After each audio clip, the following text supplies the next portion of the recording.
नमस्कार, मी probationary DySP सागर देशमुख. धुळे शहर वाहतूक नियंत्रण शाखेनं मागच्या 4-5 दिवसापासून एकदम प्रभावीपणे कारवाई करायला सुरुवात केलेली आहे.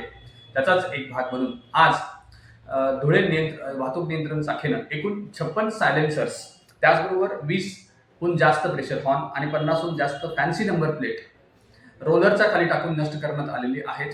हे जे सायलेन्सर असे होते जे वेगवेगळ्या प्रकारचे फटाके वाजवतात किंवा कर्णकर्कश आवाज करतात, त्याच प्रकारे फॅन्सी नंबर प्लेट जे स्टँडर्ड पद्धतीने नव्हते असे नष्ट करण्यात आलेले आहेत. अशाच प्रकारच्या कारवाया नियंत्रण शाखेकडून, वाहतूक नियंत्रण शाखेकडून केल्या जाणार आहेत. याच्याहून अधिक प्रभावीपणे कारवाई केल्या जाणार आहेत. मागच्या एकूण 4 ते 5 दिवसामध्ये धुळे शहरामध्ये 1612 कारवाई करण्यात आलेल्या आहेत. एकूण पेड आणि अनपेड 9,92,700 रुपयाचा दंड सुद्धा वसूल करण्यात आलेला आहे.